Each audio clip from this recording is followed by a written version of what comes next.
It is exciting getting ready for the big 4th of July parade here in beautiful Fredericksburg, Texas. This has become burning with the rebounds.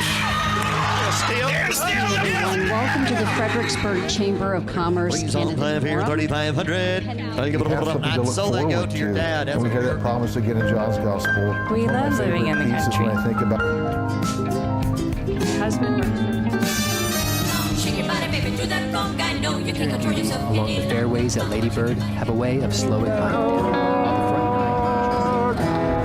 Hey there, well, welcome, Billy fans. This is on September 25th, 1925. John when she sank Crawford Fritch.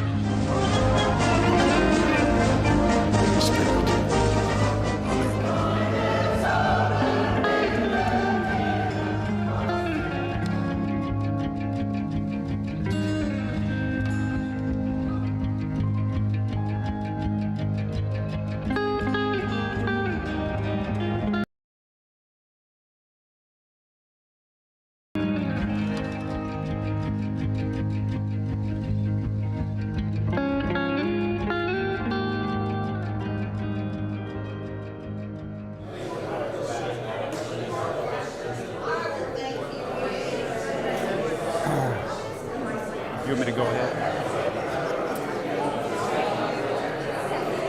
All right.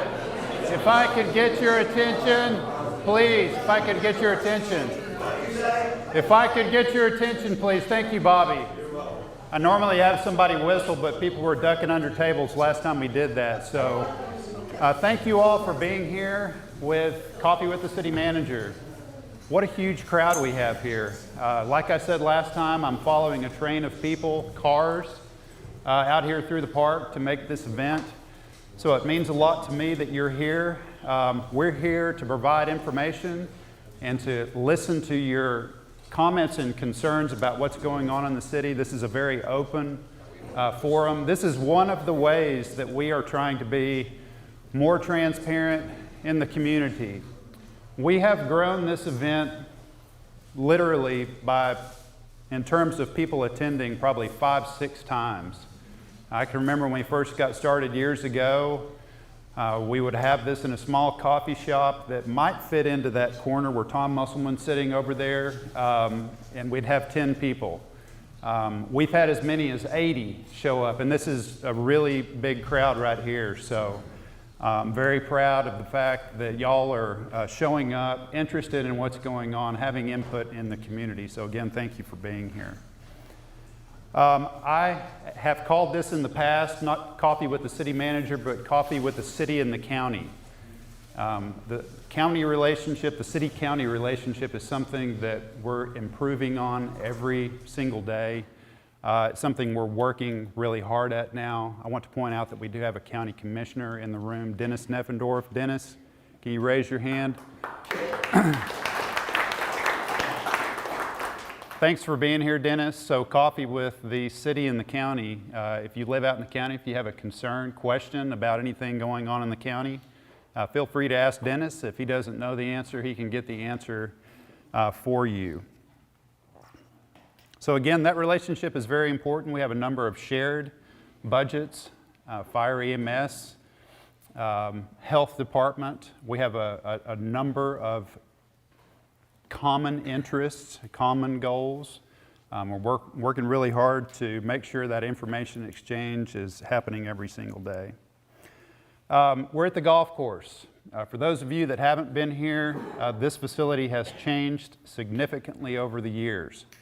Back in 2017, the last year the city operated the golf course, we operated at about a $700,000 deficit.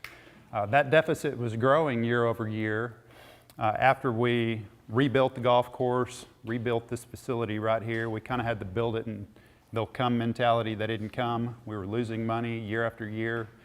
In 2018, starting January 1st, 2018, we leased the golf course to Touchstone Golf, a management company, nationwide management company. They didn't say they could turn it around in a year. It'd take about 3, and in 3 years, almost to the day, they turned this operation around and they're making money now. They've reinvested about $750,000 back into the golf course. Now they've had 2 back-to-back $250,000 months, which is a record. And last year they beat their budget by about $500,000. So this is off of the radar in terms of the citizens subsidizing this effort. They're actually making money out here now. So kudos to the golf course. Wanted to talk just a little bit about our comprehensive plan and parks master planning process that's going on. We talked about this a little bit last time. Oh, and by the way, I think everybody knows that this is being live streamed from Fbg.Live on YouTube. Tell all your friends that might be interested in getting some of this information. They can go back and watch this. All of your comments and questions will be recorded also. So thank you, Paige Findley and Fbg.Live for doing this. Parks Master Plan and Comp Plan. Anna, if I could have you give just a brief update on where we are with the comprehensive plan, what's coming up, what is the comprehensive plan, why is it important? Good morning, everyone. Anna, Assistant Director of Development Services. Good to see you all. So we are in the middle of the comprehensive plan. This is an update. We've not done a true comprehensive plan since 2006. So we have a lot of area to cover, and we are about halfway through, more than halfway through that process. We just wrapped up on April 25th and 26th a open house and advisory committee meeting that were specific to the parks plan. So we're doing comprehensive plan, which will be a standalone document, and then parks master plan, which will be its own standalone document. But we want to do them at the same time because there's economies of scale, and they also will talk to each other, right? So they will relate to each other as far as those recommendations that come out of that. So on the 25th, we had an open house, and we had about 55 people come to the open house. So actually, it was here at the pavilion, and Pioneer Pavilion at Lady Bird. And some of the things we heard at that meeting, we had lots of boards up to show what we heard from the first open house. And there's definitely a lot of interest in trails, what we call safe routes, connecting locations in town, either by walking trails, sidewalks, or bike paths, or a combination. So there's definitely a lot of interest in connectability and accessibility. That also came up, making more of the existing parks ADA accessible. And then we also had our advisory committee meeting, and we heard from that group. We talked about naming the plan, which is really important. What do we call this thing? Keep it simple, like Comp Plan 2024. Maybe calling it Food Stock for Good City. And again, safe routes from schools. And there's also an interest in larger downtown connection, connecting all the interest points around downtown, and connectivity across the mountain. And then there's a lot of interest right now in Fort Scott, which is a city park, but definitely underutilized. So figuring out how to make better use of that great amenity that we have. So looking forward, well, we also had the park survey open at that time, and it just closed on May 5th, and we had over 1,000 responses to the park survey, which our consultants are blown away because we had 1,100 responses to our first survey, which had 27 questions, and our second survey had 7 questions specific to parks, and we had over 1,000 responses. So right now the consultants are compiling all that information, and they'll give us that feedback as to what that survey said. Let's see. So looking forward, of course we're coming into summer now, so it's going to be a little harder to keep the momentum, but we are going to have another open house. The next open house will be specific to the comprehensive plan, and that will be probably at the end of August. And that will be kind of what we call a gut check to make sure what we're hearing, we're going to present that back to say, this is what we've been hearing. Are we on the right path? Are these the priorities that we want to see in the comprehensive plan? And so that will likely be at the end of August, and then in July before that we'll have an advisory committee meeting to set those priorities. So the advisory committee will meet, set the priorities as they've heard them, and they do represent a lot of different areas of business, nonprofits, builders, lots of different organizations are represented on that advisory committee. And then, so again, we'll present all that in August to make sure we're on the right track before we release the first draft. So we'd be releasing the first draft in early fall for your review and input. And then ideally it gets adopted by the end of the year. So that's where we are on track for that. So stay involved, keep answering the surveys when they come out, come to the open houses, and we do have the website on the city's webpage. It's a dedicated page to the comprehensive plan, and you can see the updates and if we have an open survey and upcoming events. Any questions about the comp plan? So again, very good opportunity to get involved in this process. I know everyone in this room is interested in the community. You wouldn't be here otherwise.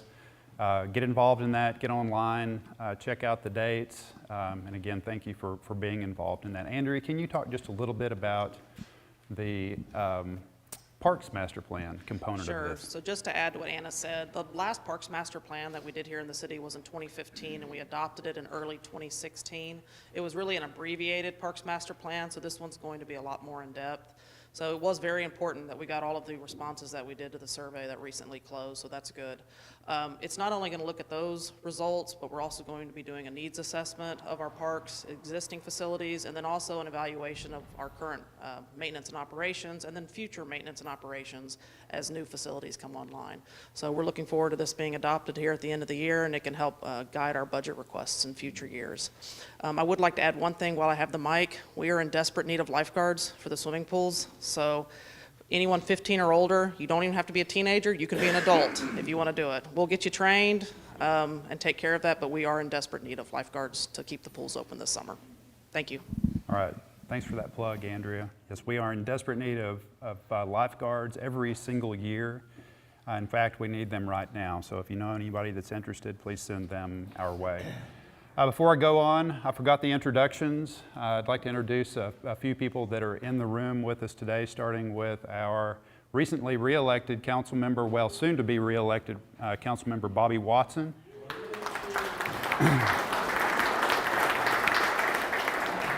We'll give a full election update here in just a minute. We have former council member, current P&Z member Tim Dooley with us today. I mentioned Dennis Neffendorf. Thanks, Dennis. We have former longtime council member, former mayor Tom Musselman with us. In the back of the room right here, we have our fire chief, Lynn Bizzle. Leslie Embry, our administrative assistant, with us. We have Shelley Goodwin, our city secretary. We just heard from Andrea Schmidt, Parks and Rec Director. We have Chris Canese right back here, our Director of Public Works and Utilities. Garrett Bond, our Assistant City Manager. Justin Calhoun, Emergency Management Coordinator. Lee Forgy as our Public Information Officer. We have our Police Chief, Brian Vorauer. You just heard from Anna Hudson. In Development Services, Derek Seelig, Lieutenant in the Police Department. Who am I forgetting? Thank you all for being here again. Okay, moving on to election updates, since we're talking about elections. We just had a council election. We had 2 seats up, Bobby Watson, Sharon Joseph. We had 5 candidates, both incumbents, running. We do have the results from the election, and we have a recount underway. Currently, Bobby is solidly in the lead in the election. We have Randy Briley, second, Sharon Joseph, current council member, was 5 votes behind. After the provisional ballot count yesterday, she's now 3 votes behind Randy Briley. So there is currently a recount of all of the ballots underway. And Shelley, how many ballots is that? That will be 1,544. Okay, so about 1,544 ballots that are being recounted. And can you give me a time frame? Could I get the mic over here, whoever has the mic? Could you talk just a little bit, Shelley, about the recount, the canvassing, and the swearing in, what that looks like? And Shelley, could you come?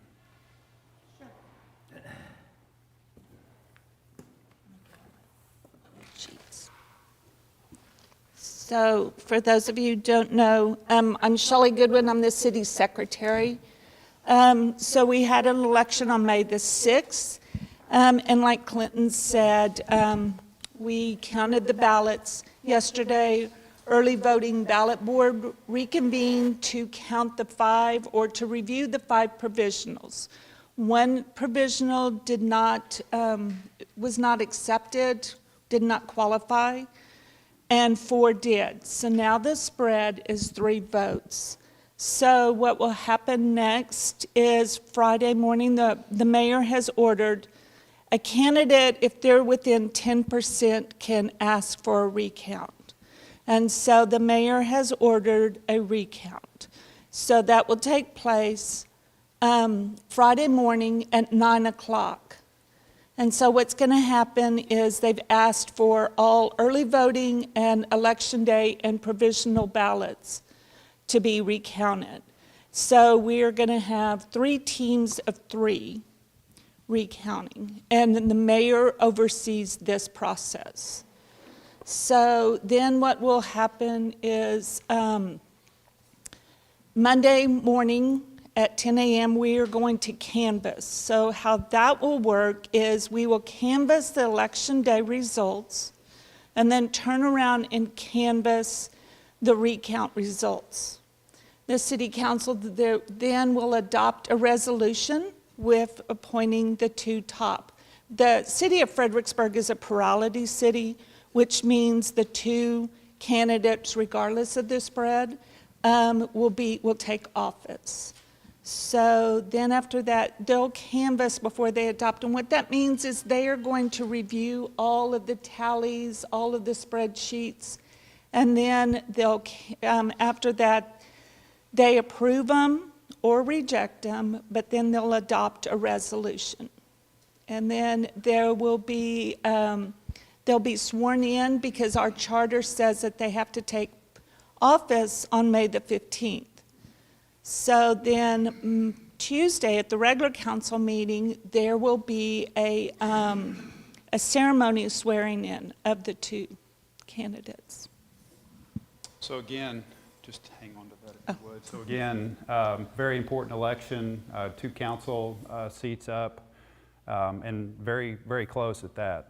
So any questions about the election? I saw one hand. Yes, just quickly. One comment is that if you ever thought that one vote didn't count, I mean, this should send a message across the whole county that one vote counts. Thank you for that. I was going to say the same thing. Exactly. Yes, ma'am. The process sounds wonderful, but there have been, process sounds excellent. There are so many sensitivities about election integrity now. So this question is not any kind of suspicion. It's just, are there observers set up during the recount? Yes. So every candidate can be in a recount, and they can appoint 2 poll watchers, is what they're called.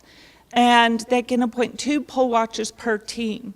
So there could be quite a few people in that room.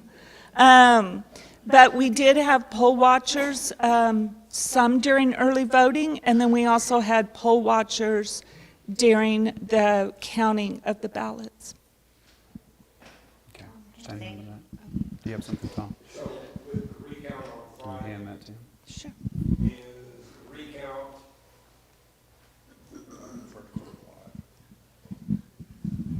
So are the votes of all the candidates on Friday being recounted, or just Mr. Briley and Ms. Joseph?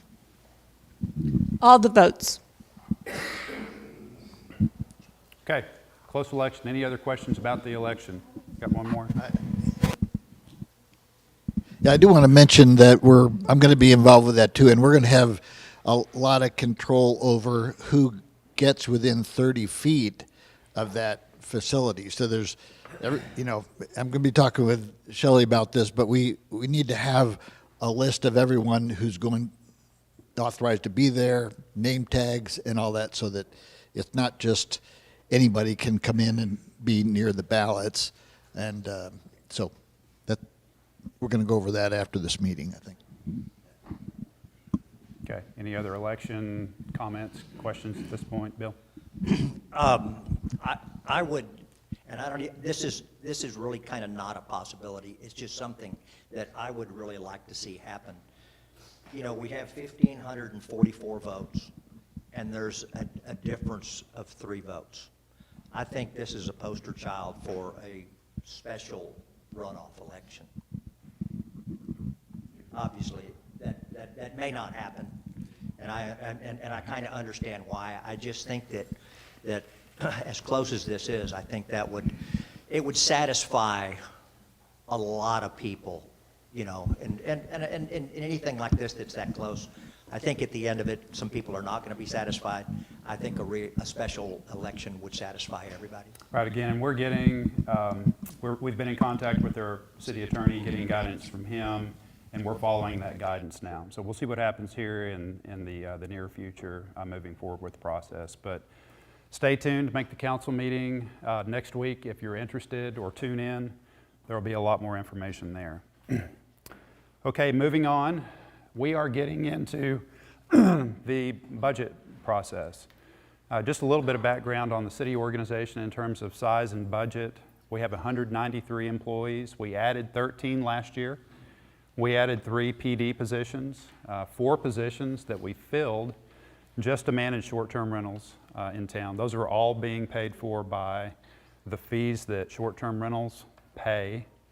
Not the police department, that's all general fund impact right there. But the police department, fire EMS, they are first in line in the budget process, always get what they ask for within reason.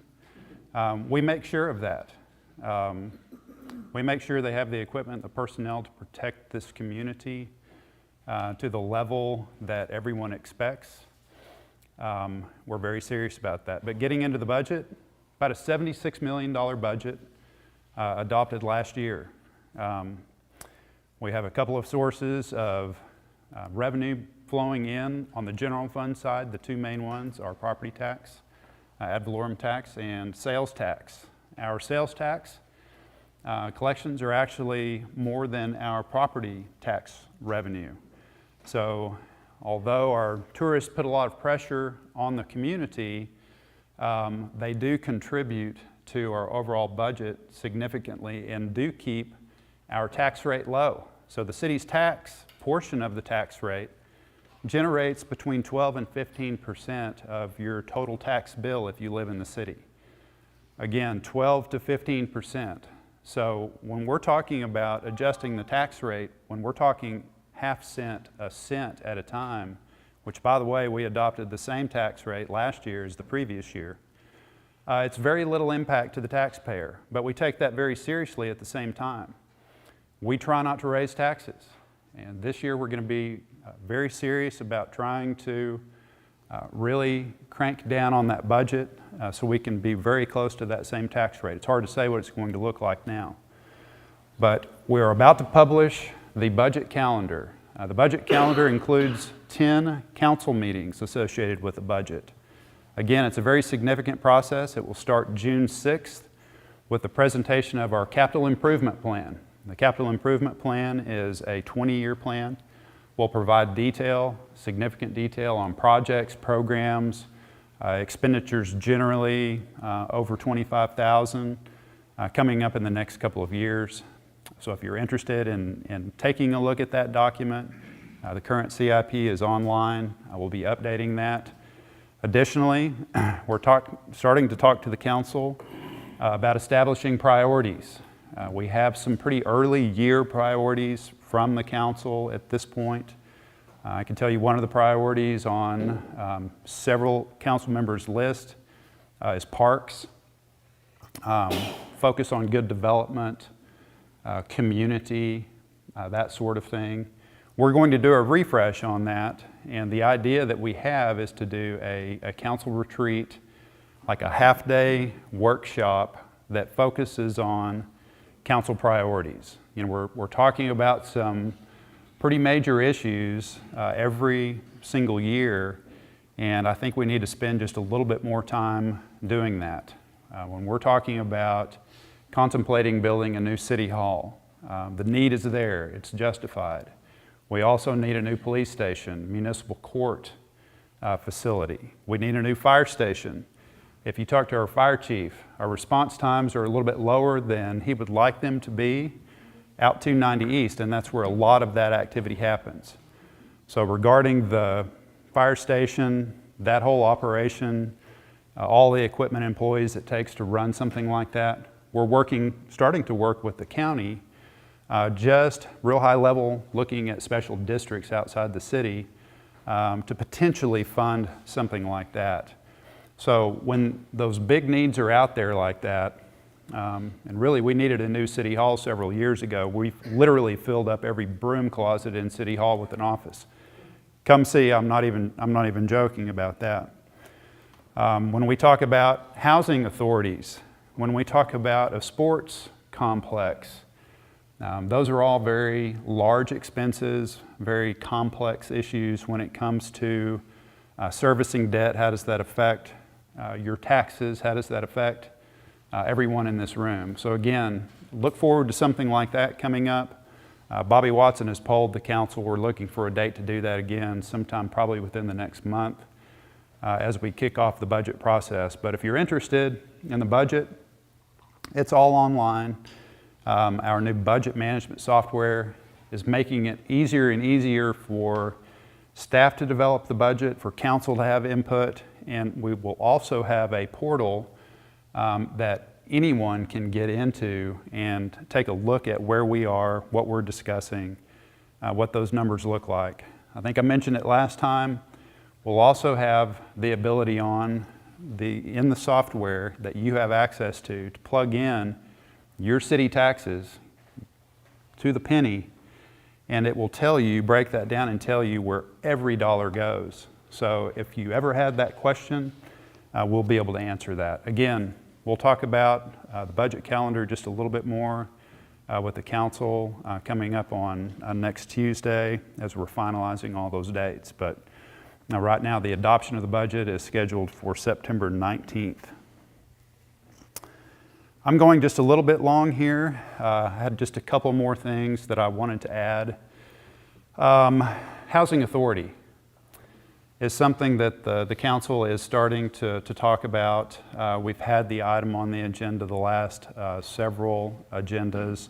I think we're narrowing in on our focus on the creation of a housing authority in the city of Fredericksburg. This is a standalone entity. It's not under the city of Fredericksburg. Affordable housing is a need in the community. This is just one of the tools in the toolbox potentially to help address this issue. You've probably also seen a lot of apartment construction going on, especially on Friendship Lane, completely transforming the way Friendship Lane looks. And that's just a couple of the, I think, 7 developments that are planned along Friendship Lane. Another development off of North Llano, very similar in terms of size and scale, number of apartment units, but about 525-ish apartments that are under construction right now, and we have about between 250 and 300 that are being planned for construction, will likely kick off sometime in the next year or so. So a little bit over 800 that we're adding just right there, but those are market rate, and they're expensive. A 1-bedroom, 1-bath apartment, we're hearing numbers from the $1,200 to $1,500 range. Some of the senior living condos, or are they condos off of Friendship Lane? Combination. $2,500 to almost $5,000 a month for, again, maybe a 2-bedroom, 2-bath unit.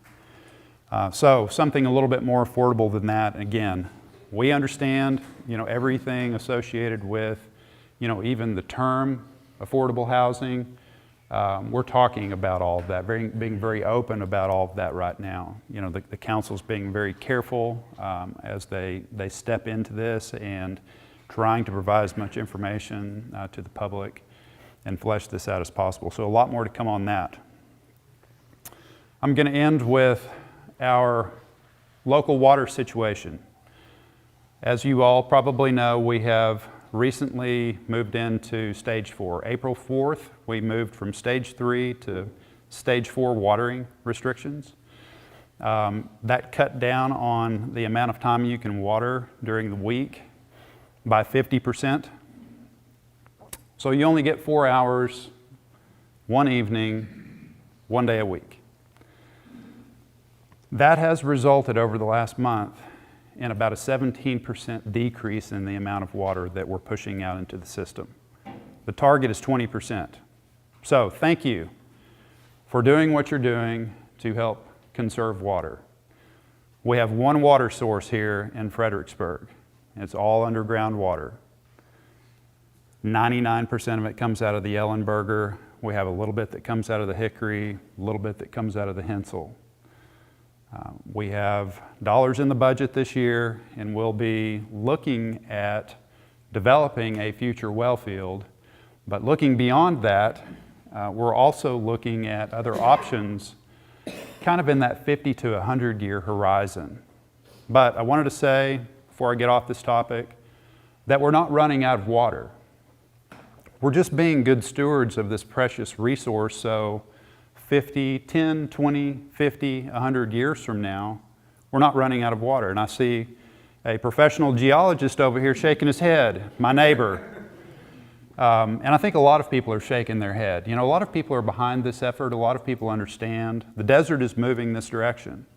So coupled with the drought that we've been in literally since 2007, we have massive population growth across the state of Texas. So if you draw a triangle from Dallas-Fort Worth to Austin down to San Antonio, the state is projected, population is projected to grow by 80% over the next 50 years.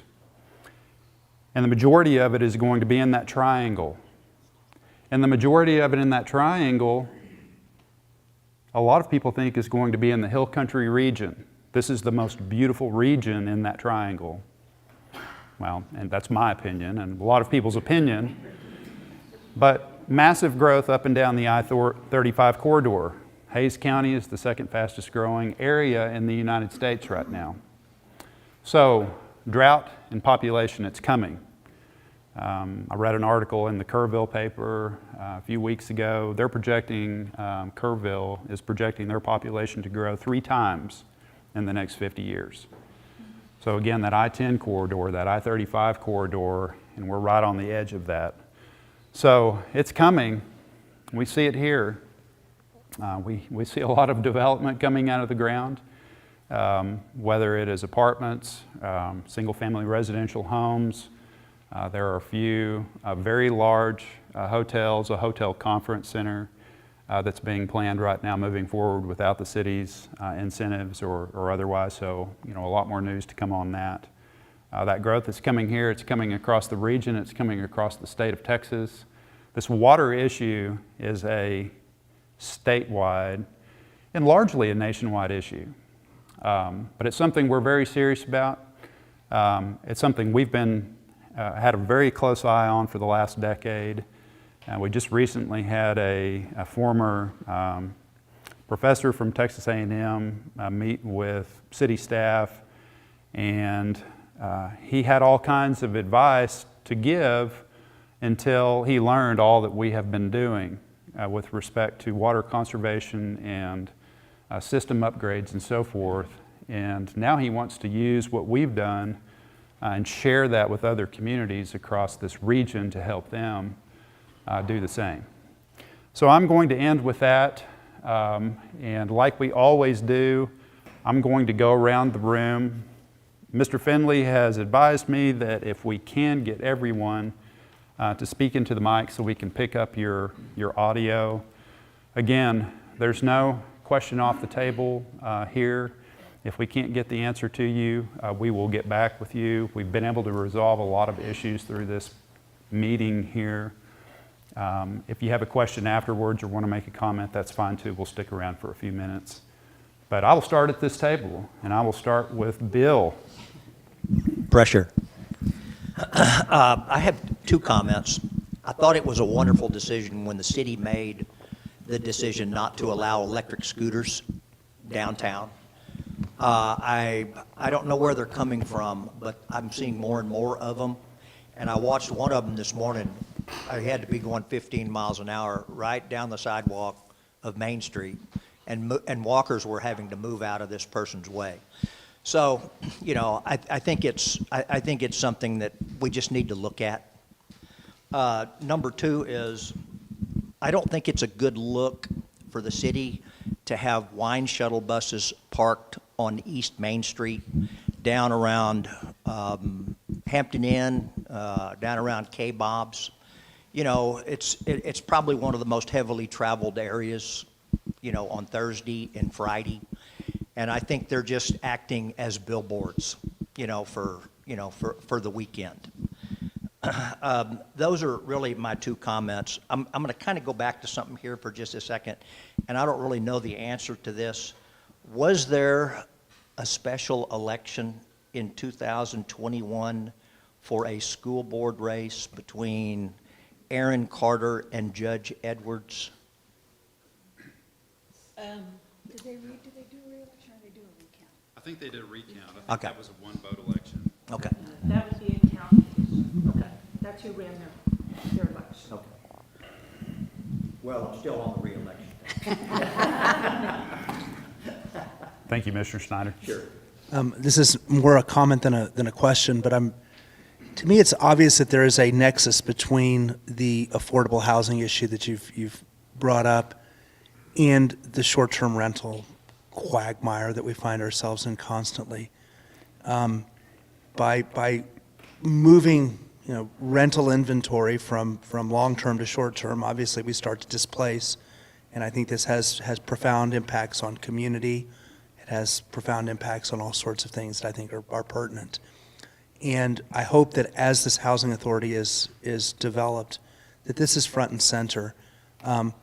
Looking at particularly occupancy taxes, and I understand the restrictions that are currently placed on communities in the state on how occupancy taxes can be used, but it seems that affordable housing would be, given this nexus, would be an obvious opportunity.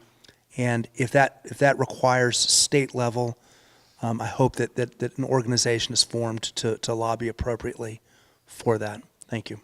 Right, Mr. Spencer, and that's a good comment, and it's actually something we've talked to council about as the STR business is slowing, and you have these, especially ADUs, accessory dwelling units, in residential neighborhoods, converting those potentially to long-term for those that want to do that. I've been involved with this for years in Colorado, right. and I understand, by the way, there's going to be a lot of simplistic answers, right. And they're not simplistic. The federal money has all kinds of strings attached and everything else, so it's not as simple. Right, and there's also legislation that's being proposed, and Anna might know exactly where it is. It's had quite a bit of traction that would allow accessory dwelling units to be constructed in residential areas. So it's really kind of defeating the definition of single-family residential when you have those two units, but allowing that anywhere. So don't disagree with you that those are good opportunities for that more affordable housing type situation. One person's opinion. Right. And if you could introduce yourself with name and tell me if you live in the city or the county, if you don't mind. Rosemary. Okie dokie. My name is Rosemary Estenson. I do not live in the city. I live in the county, but I have businesses in the city. How's that? Perfect. That good? That's perfect. Okay, fine.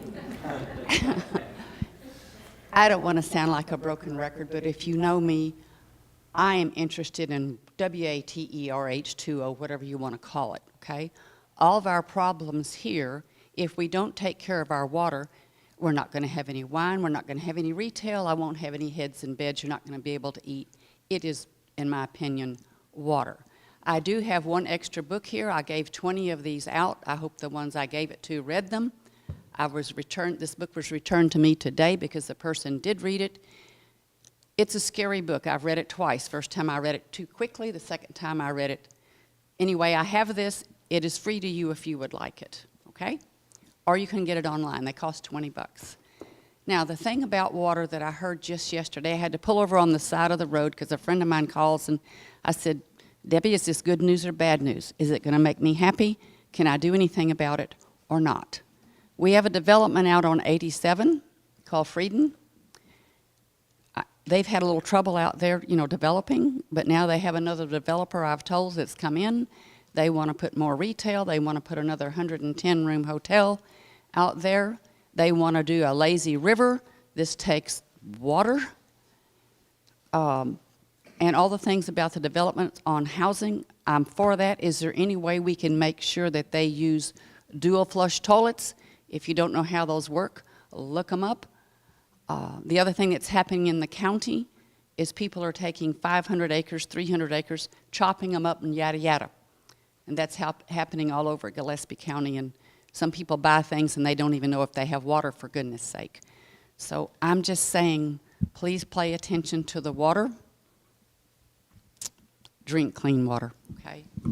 So just Thank you. just a couple of items in response to that.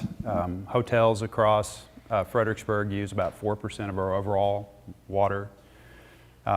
60 to 70% of the water that is consumed in town is through residential irrigation.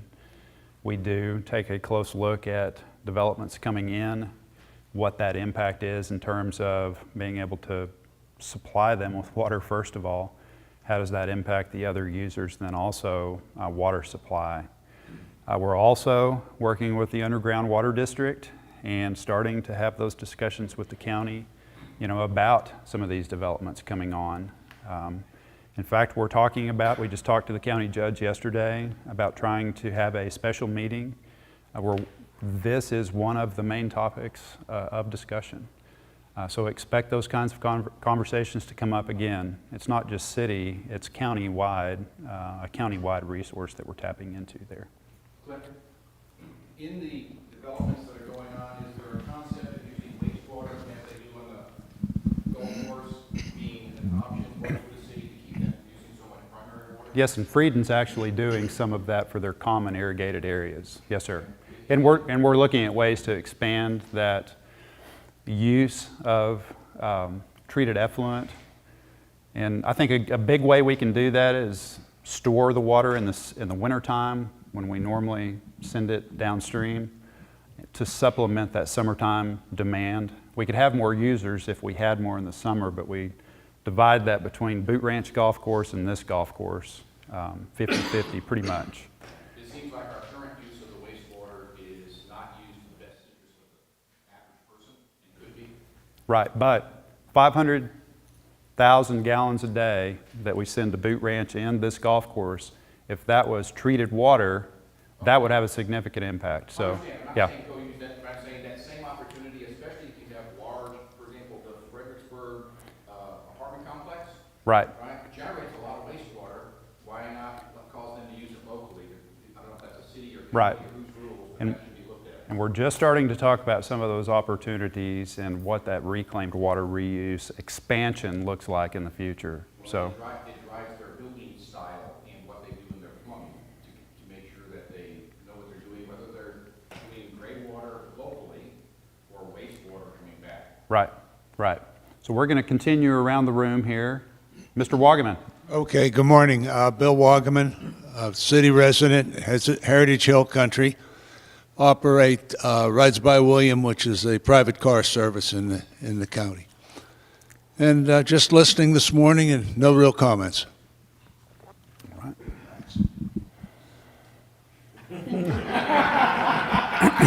Thank you. This Thank guy's you. camera shy. Can we focus on him for just a moment? Okay, you are in the frame right now. Yes, ma'am. I don't like to talk any better than he does either. So good morning, everybody. This is Max Beckman, and I'm his wife, Bonnie. We live in the city. We are very fortunate. We get to participate in everything at market plots if we so choose. Anyways, we are just here for information. Thank you. Thank you. Ms. Cunningham. I'm Mickey Cunningham. I live here in the city, Heritage Hills also. I just got a few things. Have you thought about changing the watering from night to during the day? Because watering at night's like the worst time to water for the plants. Right, we've had a lot of comments on that. That is something that we evaluated before we made the decision to just allow watering at night. I will point out that under stage 3, you could water in the morning and at night, and people were doing both. And again, it's, we're expecting a very hot, dry summer. We're very interested in keeping evaporation to a minimum. We talked to plant people, we talked to soil moisture experts, and really the recommendation was to water at night. Will that potentially change at some point? We're talking about amending the ordinance to make a few changes, so that is something that could change in the future. But right now, we're going to keep it at night, mainly for that evaporation. Okay. One other comment, or two other things. One comment is whoever put up the construction area ahead on 290, right by when you're going from a 50 mile an hour to a 40 mile an hour, right there ups at UPS, they put the construction sign right in front of where it goes down to 40.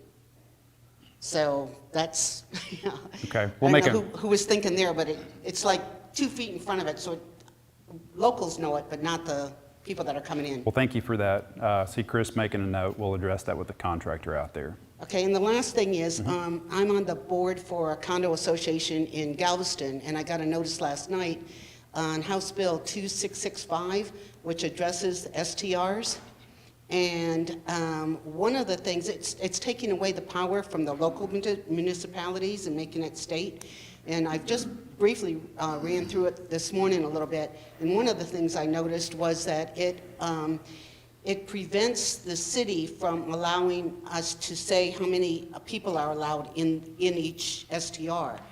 And this applies to anything under 30 days. And I know that was one of our big things, is that we do say how many can allow so that we don't have these party houses over there. So I don't know if y'all have been involved in that bill at all, but. We have been. We've been watching a few of them that may affect the city's ability to, I wouldn't say control, but permit STRs and their use, including occupancy. This is a big concern of folks like the fire chief, the fire marshal, occupancy of STRs, and it's been something that we've talked about with the council recently. And the council does have a number of amendments that will be proposed to the short-term rental ordinance. That could change with the election. I didn't give an update on that today, but the current legislative session wraps up at the end of this month, and we've been watching a number of these bills. We'll have a real good idea what changes happen toward the end of the month. So next month when I'm giving this talk, we'll provide that information, and then also what we're looking at amending moving forward in that ordinance. But that occupancy is a concern. That's a life safety issue. Yeah, that and parking. Right. And those were both addressed in that bill. Right. Yes, ma'am. Thank you for that. Yes, sir.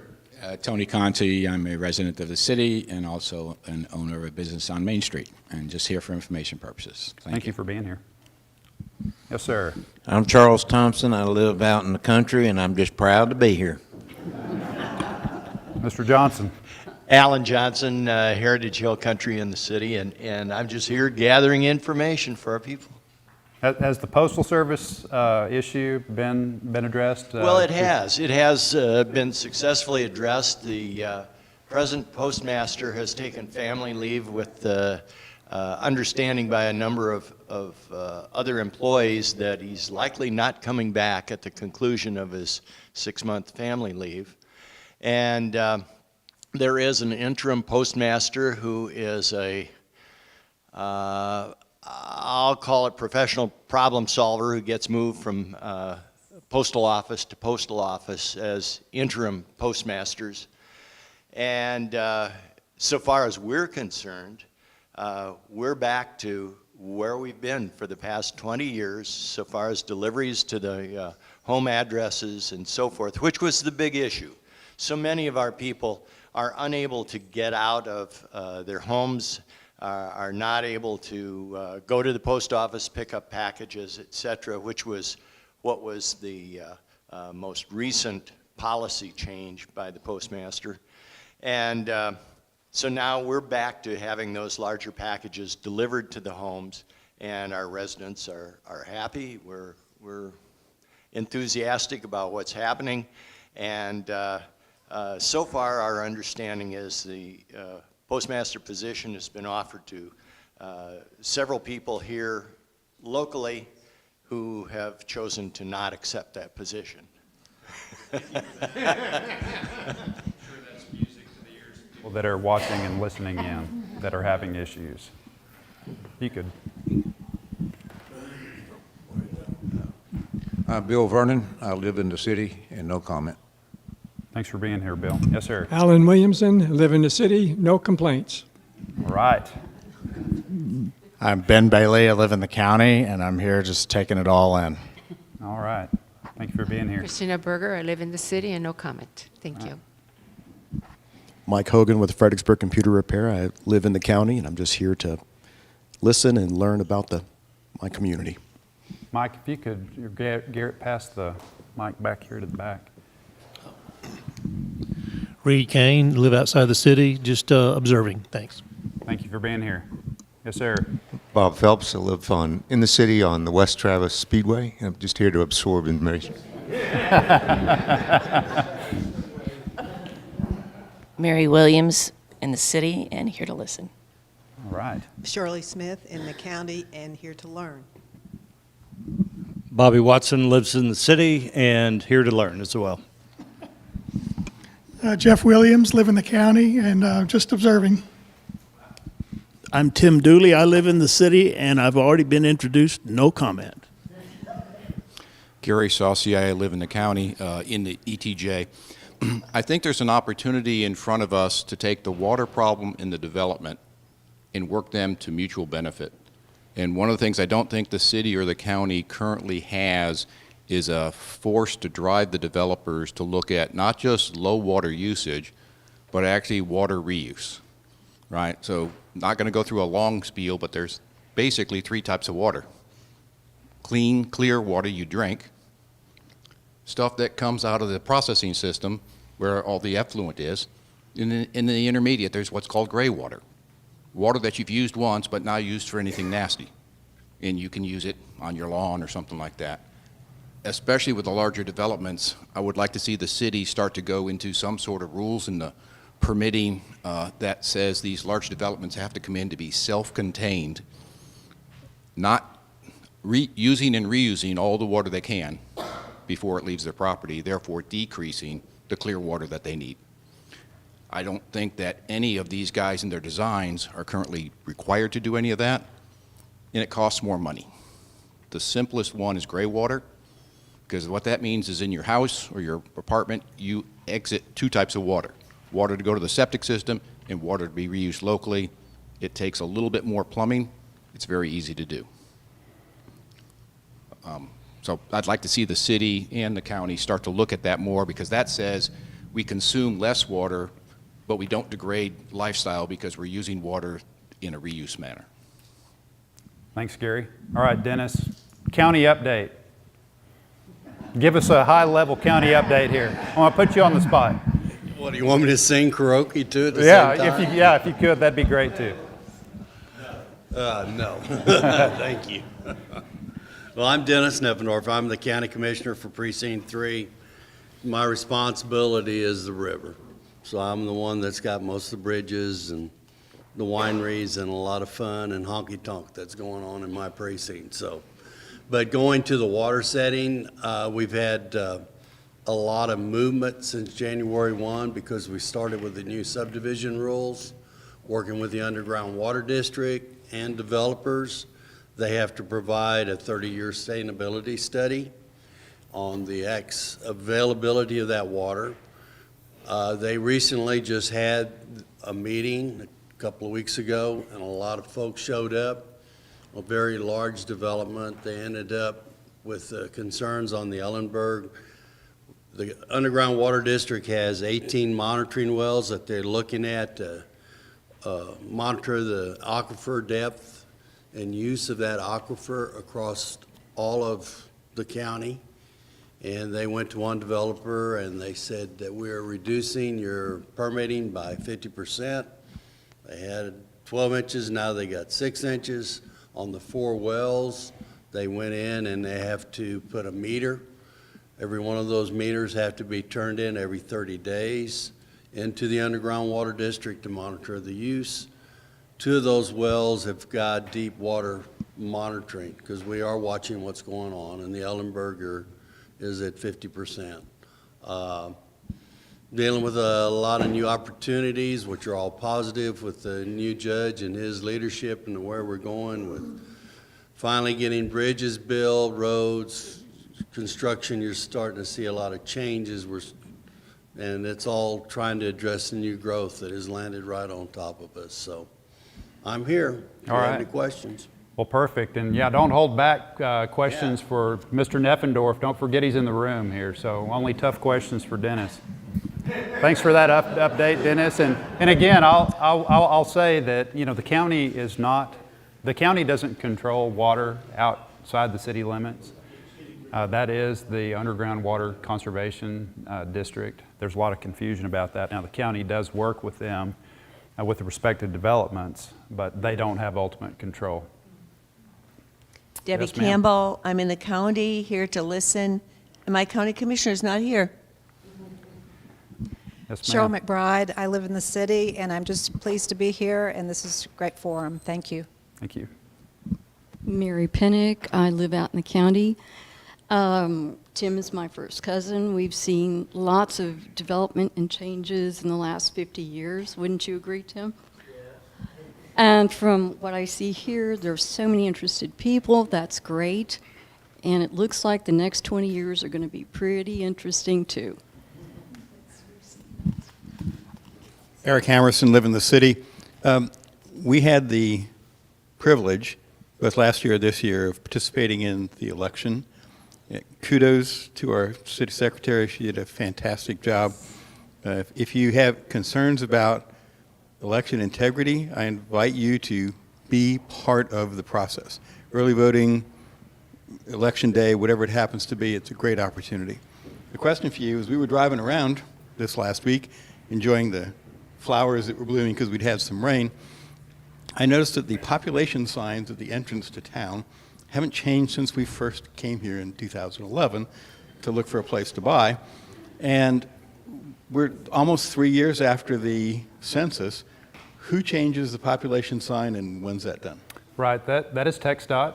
I see Garrett making a note of that. We also had a request to remove the State Representative Kyle Biederman's office sign, which I believe has been done now. But that's TxDOT. So from time to time we see these requests, and you know that may be something that we miss. But yes, that does need to be updated. Thank you for pointing that out, Dr. Hammerson. Hi, Carol Hammerson, excuse me, in the city. And we actually went to City Hall real early on because we were so excited to be here and said, could we have a black magic marker and we'll just add 2. And I imagine other people feel that excited too. The only thing I wanted to mention is when someone over on that side of the room said there are bills that are coming up that can really impact what happens here, I thought, is there any possibility without any partisan way of looking at things to maybe put on the city website, you know, House Bill umpty frats regarding X would be of interest to the community, and just kind of that awareness, because I think some of us seek those things out, but I think there are other people who would really like to know that occupancy of STRs, that's a hot button issue anyway. And it may be something on water, it could be something on, you know, cities trying to put a bypass in but not wanting to put in an interstate. So it's something to consider, maybe to see if there's a way to put local interest issues that could mean a lot of difference to this community. Right, and that's a very good point. And as much as we've tried to track these bills and provide good information, it's ever changing. We have had our mayor, a number of people from the community. I know the Neighborhood Coalition, Mike Mahoney, did testify on a few of the bills that we're talking about that have to do with short-term rentals. But that hasn't changed the course at this point. That's something that I think we can do a lot better job of, providing that information to the public. But again, it's a very dynamic thing. Emily Kirchner on the council is very close to that process. that's certainly something we can improve on. Yes, ma'am. There's a website called Community, Not Commodity, that is tracking a lot of these neighborhood housing issues. And you might want to look at their website, and I think they've got a list of bills that they're tracking that are of interest. I'll also say that the state legislature has a website, and if you're interested in any bills, you can plug those in and track those. If there are any changes in status, you can also see the conversations, the video debate regarding those bills online. But in terms of just, very basic, hey, these are some of the bills that may affect you that you might want to look into. I think that's something that we work on. Thank you for that. Ms. Fulbrook. Hi, Gwen Fulbrook, and I live in the city, but I have a little commercial. I'm out at the airport, and we are having, on May the 20th, which is a week from Saturday, we're having the 75th anniversary of our airport. This is a very big deal. One of the things that we're going to do is we're going to honor our modern day founders of the airport, Dick Estison being one of them. And so we've got food trucks, biplane rides, static displays. We've got the antique cars coming out, and loads of aviation career vendors. If you have any kids, know any kids that are interested, you got to get them out, because this is a big deal. This for our career day. These are some of the businesses, organizations that are going to be coming. We've got the Army, the Navy, Air Force, the Civil Air Patrol, Angelo State University Flight School, Schreiner University is starting a flight school this year, and they're going to be there. Central Texas College has a wonderful flight school, and they're going to be there. Hallmark University, which is aviation maintenance, and they will be there. Texas Colt Aircraft, which is a really cool little light sport that is built in Hondo, should be built here, but it's in Hondo, but they're going to be here. Textron Aviation, which is who makes Cessna and Bonanzas. They're out of Kansas. They're flying down for this. They're bringing a 75th anniversary Bonanza for this. The AOPA, which is the Aircraft Owners and Pilots Association, a national association that does a lot of kids stuff, they're coming. NASA is coming. I'm so excited about that. And Pippin York, which is one of our businesses here at the airport, been here a long time, and they have, they're going to have all their avionics companies as they work. They'll be represented there. So this is a really big deal. So bring out your family, your friends, and have a good day. Thanks for that update. And we're going to have some awesome weather, okay? Just so you know. Yeah, that's right. It goes to Lindy. One more right here. Oh, thanks. Saturday, May 20th. And I have flyers here, so if you want to take some. Lindy Garver, I live within the city. First, thanks for the stop sign at Cherry and Travis. It has helped a whole lot. It's nice to have that. Secondly, I would say, in addition to the comments made about the legislative considerations, it doesn't hurt to talk to the legislators. So you can get contact information through various sources. I strongly recommend you send an easy email or make a phone call. My husband and I have both done it, and they respond. So I don't know if they respond the way I want them to, but at least they're listening. And the last thing I was going to ask for is there any possibility that we could get an update on the information systems related to STR, where that stands now? Right, and again, I mentioned that the council has had a couple of workshop meetings. I've got it right here. Oh, okay. A couple of workshop meetings to discuss possible amendments to the short-term rental ordinance. You can get online. Excuse me. You can get online and watch those discussions.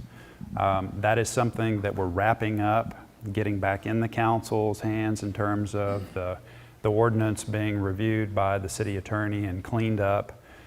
So again, it will be back on the council agenda once the new council is seated, and some of those amendments may be adopted But I'll give that thorough update next time.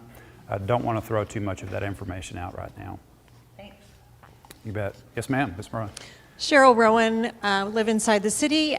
Two things. I just wanted to make everyone aware, if you're not, I think you likely are, that Fredericksburg is on the center line for two major astronomical events in the next year.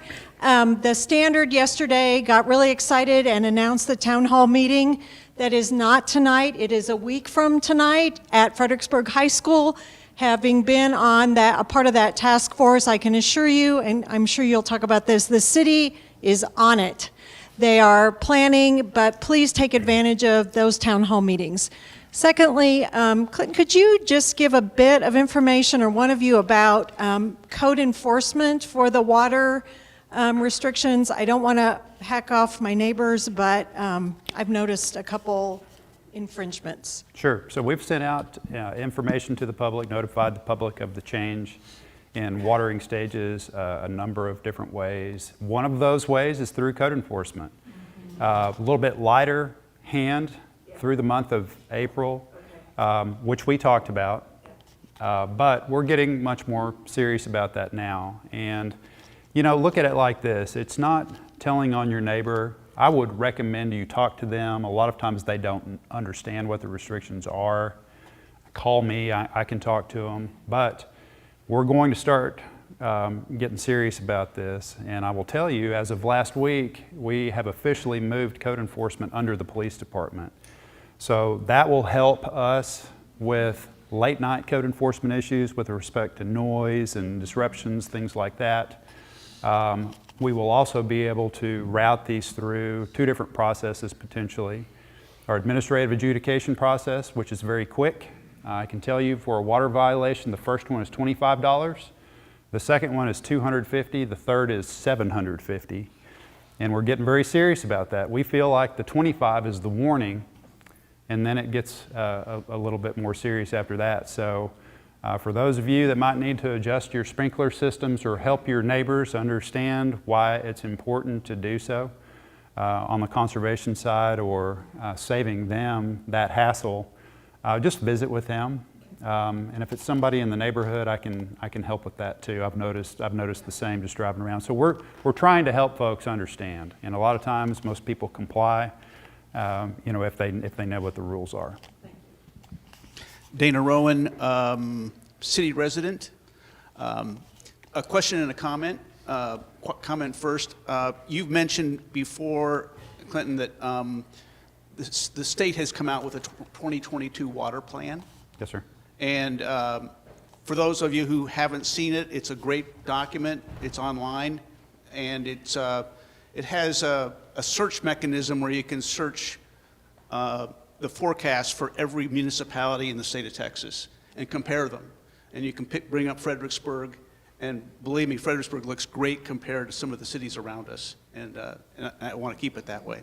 That's great. So the other question I had is that there's been a lot of fiber installation in the city and a lot of underground burrowing or boring.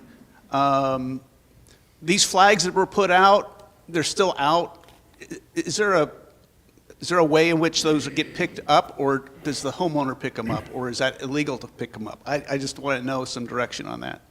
Right, and I might, Garrett, do you have an answer on that? You know, the Frontier is installing fiber throughout the city, and depending on what crew's been working where, they've been doing a better job in some areas than others, cleaning up behind them, including the flags.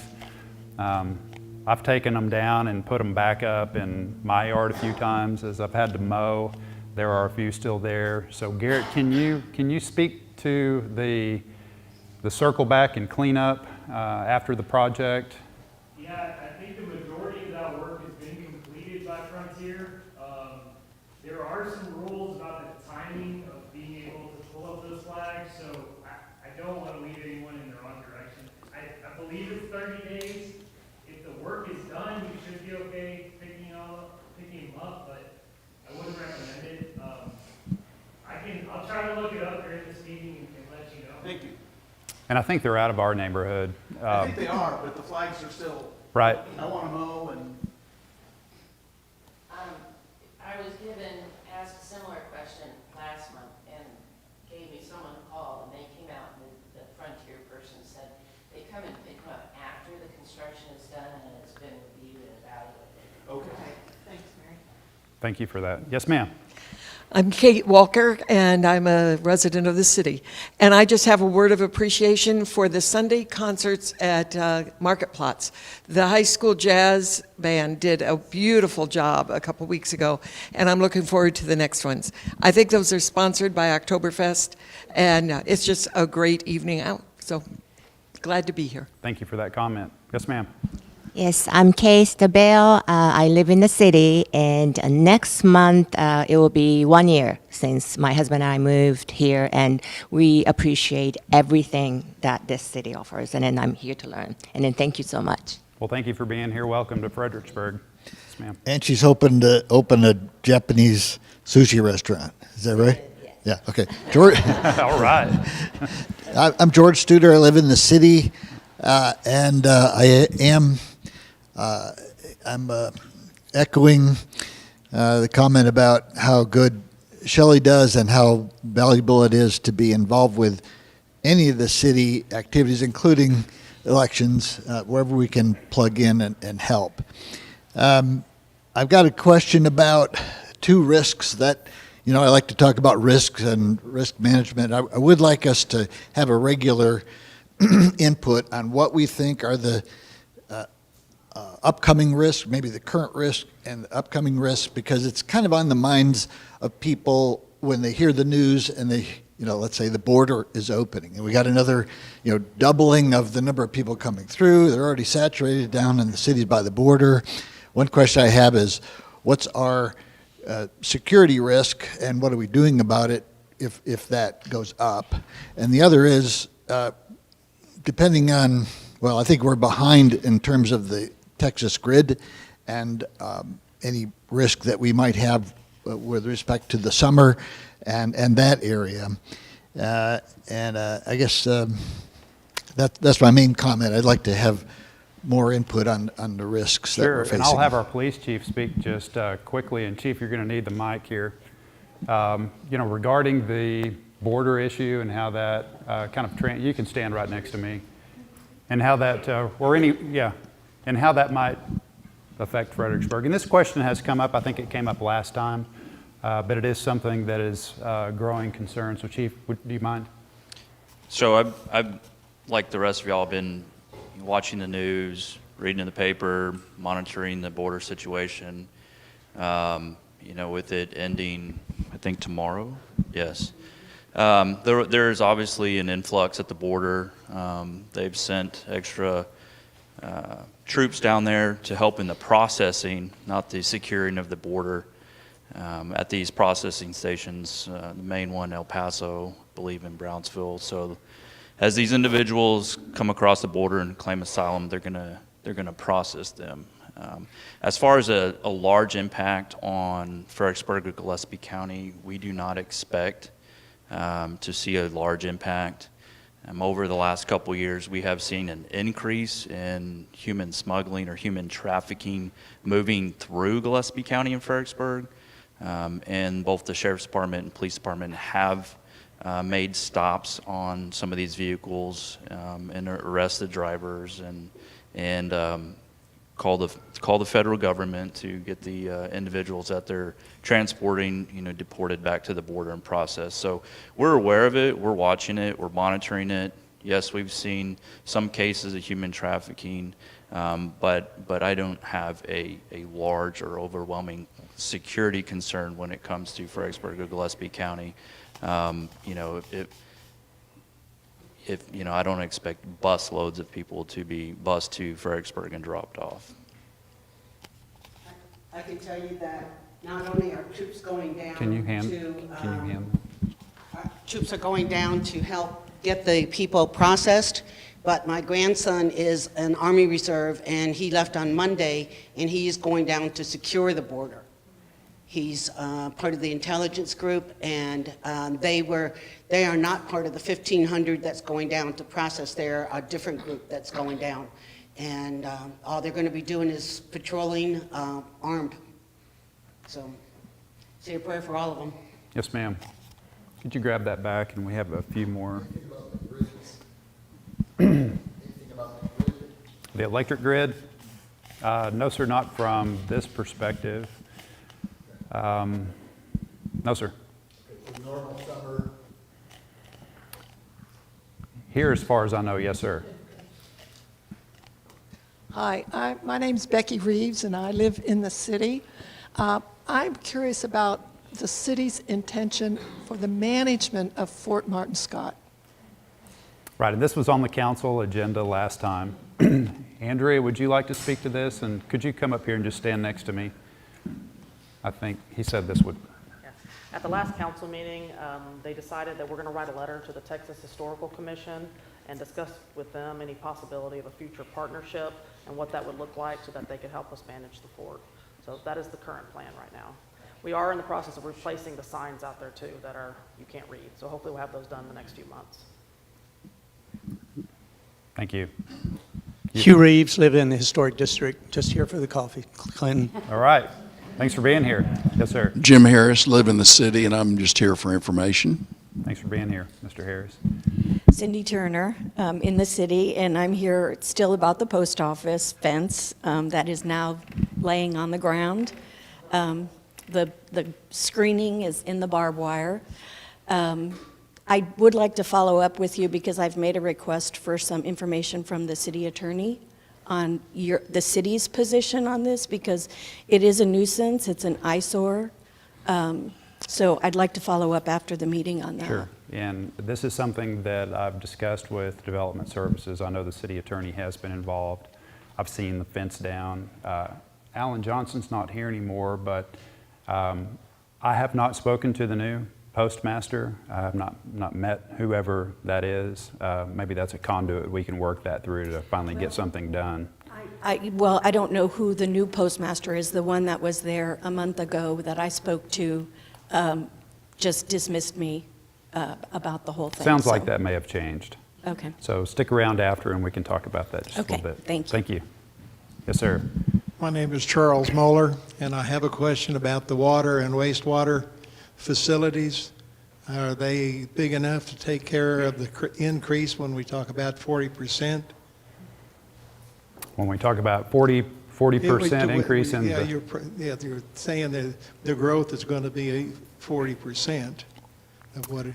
We have about a 1.2% growth rate, although there are a lot of apartments coming out of the ground. That's not all single-family residential, high intensive water use. That may change just a little bit, but I think we're probably going to be, in that range of 1 to 2% growth. So you're saying the facilities can handle it? Yes, sir. In fact, we have the entire system modeled. When these developments are being contemplated, we model whether the infrastructure can handle that on the water and the wastewater side. We also recently completed a $18.5 million water bonds project to bring a third water supply line into town on 290 East.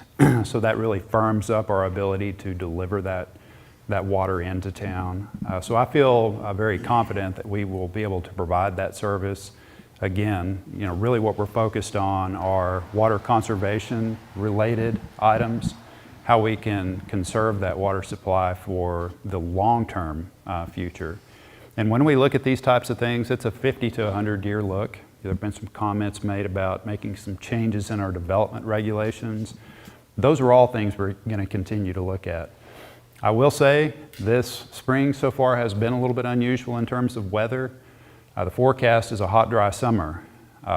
Anytime you have this transition between La Nina that we're in and El Nino, you have severe weather. We've had a lot of hail. We've had a lot of hail statewide, tornadoes in places. So we're going through that, hopefully transitioning into more of a wet season. But I think this needs to just be a reminder if we get out of this temporarily that these things can be very long-lived and that we just always need to be water conscious. So again, we focused on this very succinctly for the past decade.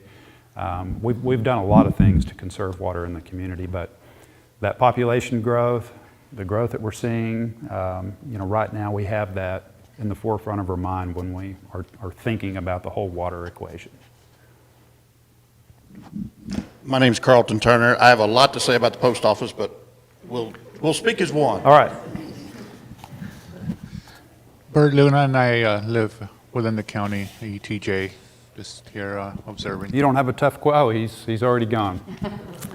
Yeah, Sam Weber. Of course, I'm like a lot of people here. Water's always on my mind. Other issue, though, is I've looked before at the budgets online and, very detailed, like you said, but I didn't see a lot. Maybe I overlooked it on the capital budget. It seems like we have a lot more discretion in how we do this in terms of, the acreage we bought in 290 and never developed because the bond issue failed. And 2 years ago, apparently there was going to be a three-prong attack to develop the soccer fields, and it was imminent, and that apparently hasn't happened. I'm sure the status of that. And then we bought the building, the lot where the Turner Club was for some future plans that are unknown at this point. And I'm afraid, Dennis is gone. I was afraid we're trying to compete with the county for the most underutilized assets. So. Right. So again, when you look at a lot of the property purchases that were made, a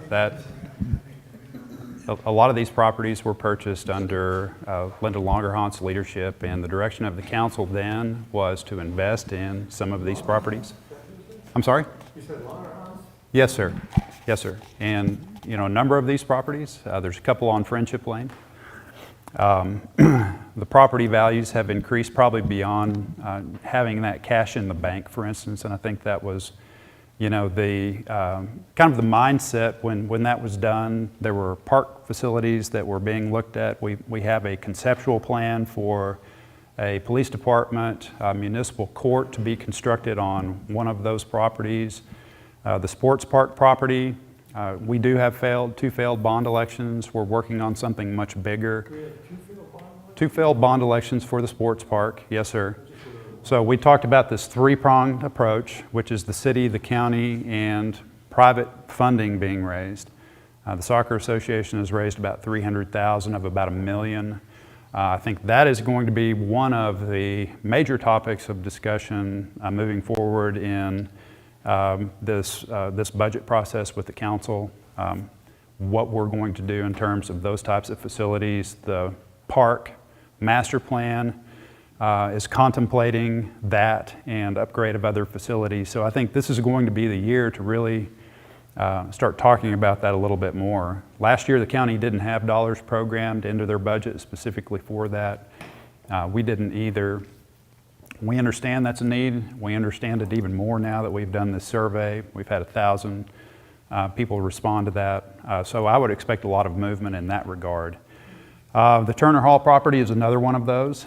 We've talked about, just real high level, 3 different projects there.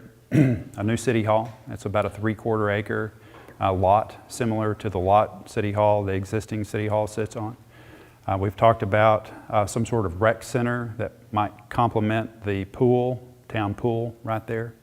And we've also talked about completing Turner Hall. Real high level discussions, no decisions have been made. And we still don't know what's going to happen with the middle school property right there. And I think whatever we do there could really complement what happens at the middle school. So the middle school, we're moving dirt. The school district is moving dirt right now. I'm not sure what the schedule looks like for completion of that, Garrett. Does anyone know? 2 years for that. So, again, when the council decided to buy the Turner Hall property, it is central to Main Street, market plots, current City Hall, and we had a lot of interest from people to purchase that and convert it into short-term rentals at the time. So the city made the decision to purchase that at below appraised value. So again, I think that has at least maintained that value if it's not worth more than what the city purchased that for. Bobby, would you like to add anything to that from just the the sports facility side of things and Turner Hall, just property in general? I think the attitude on council has been, if land comes available that the city views as possible use in the future, and we have the money to buy it, we should go ahead and buy it. Because, well, somebody, me, said they don't make any more land in the city limits, and we don't have any room to grow. So the only way we can grow is internally. So we have needs, and we need land to satisfy those needs. And when the opportunity comes to take a look at it, we're very sensitive about the cost of it. And fortunately, we've been able to buy usually below market value and get a pretty good deal on it. So I think it's a wise investment for the community.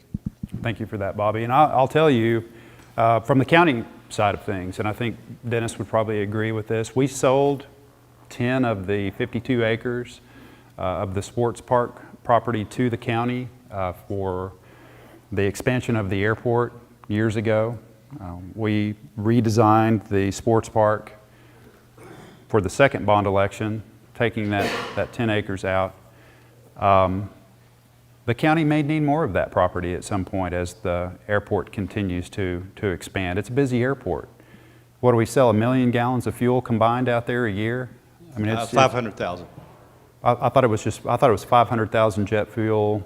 How No, much? total is- Total? Okay, so half low, a million, 600,000 gallons of fuel out there annually. So, you know, a lot of potential for expansion. That may or may not enter into the equation when we're talking about land that the city owns at this point.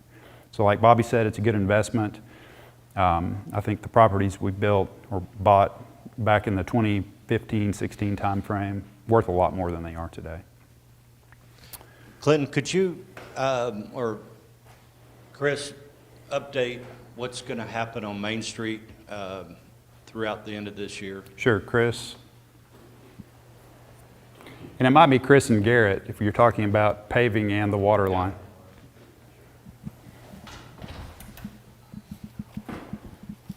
Sure. So you may have seen some construction out by Crystal Drive or the UPS store.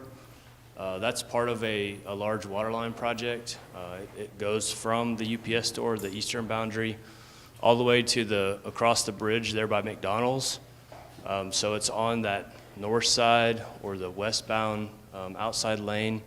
That construction is supposed to wrap up early fall timeframe. It's all dependent on the weather, but they'll be moving from outside to inside basically as they continue construction. So it's a big project. It's a replacement of an old existing water line. It'll, again, some of that old infrastructure that's been in place for many, many years and served the community well, just making sure that water system integrity is continued to be met. So, does that answer your question, Bobby? Plus what TxDOT has planned? Oh, sure, sorry. And about the same time when the water line project wraps up, TxDOT's going to be starting a mill and overlay project. It will extend from Crystal Drive all the way to the west end of town, the Y. That involves a mill and overlay of the entire Main Street surface, a lot of intersection improvement projects that were designed by the city. We'll also standardize the parking spaces and get rid of that non-standard median that goes down the middle of a portion of Main Street. So hopefully that'll improve safety and the overall efficiency of the Main Street area. Right, so that'll essentially widen that parking space in that outside lane so you're not getting so close to the bumpers of these long vehicles. Hopefully prevent jaywalkers from camping out in that median. As you hand the mic to Mr. Dooley. Hey, now, don't be talking about jaywalkers. The only comment I would make to city staff, and I'm sure that you're aware of it, but when they overlay Main Street, they have got to be very careful about how they crown Main Street, because currently in front of used to be Dooley's 5 and 10, we almost had water in our building because the way the road is crowned, the water's not draining like it's supposed to. And that they have the ability, I think, to solve that problem with this overlay. Thank you. Yes, that was a concern in the past. TxDOT has just come in and overlaid it, so added pavement to the top without taking anything off. So that's caused a lot of drainage issues. So this is a mill and overlay, so they'll be coming in, grinding off a lot of the old pavement and putting new pavement down. I was jaywalking one day and I was stopped. I was in front of Dooley's and I was stopped by a police officer and he said, "Sir, you know that jaywalking is not allowed." And I said, "I'm just following Tim Dooley's example." And he said, "Please don't do it anymore." Hey, Chief, Lieutenant, can you keep an eye on those two guys? Thank you very much. Yes, sir. Would the TxDOT improvements coincide with or be over by the time the eclipse comes down upon us? So that's a good question and something that, has been asked before. Yeah, we don't have the exact timeline from TxDOT yet. We have made them aware of that, as well as the Christmas season in general. That's a busy time for Main Street, so there will be a lot of continued coordination on that. Right, again, And just a real quick follow-up, I checked on the guidance regarding the flags for utility locates. It's a little vague. Sounds like the Texas Attorney General's office has been involved in that, but generally, if there's been no activity for 14 days, the landowner may remove the flags. All right, I'll let them know. Okay. Yeah. I think we had one more right here. Just real quick. One of our longest tenured code enforcement officers is Ray Ortegon. He's been with the city a long time, and he's a friend, and he's greatly missed right now. And I know he's having some health issues. Is there any update at all on how he's doing? Have the latest update. I'll tell you, Bill, that I had a conversation with him last week, and he indicated to me that he's trying to get back to work sometime in the next few weeks. So he's on the mend. Thank you for your concern. Sure. I'll definitely pass that along to him. He was in good spirits yesterday.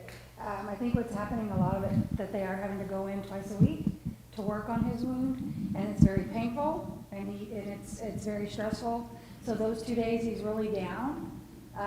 But other than that, yesterday it was a stressful day for him because he was in pain, and he was fun to talk to, so I'm sure he was having a woo. Gross. Yeah, but he was in good spirits yesterday, and I kept saying, "When are you coming back? When are you coming back?" He goes, "Well, I'm not coming back to City Hall anyways. Why do you care?" So that was a little sad. But he was in good spirits yesterday, and he did talk about that he was ready to get back to work. So. The one last thing that I want to say, I have been fortunate, and I've been involved in a lot of election stuff that's going on right now, and I couldn't be working with two finer people, Shelley and Leslie. They have done a wonderful job and even made me look smart. So. All right.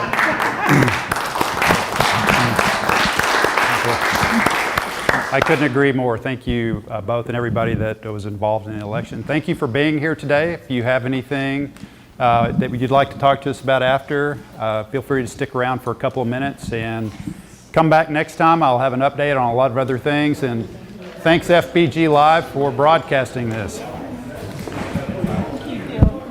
Of course.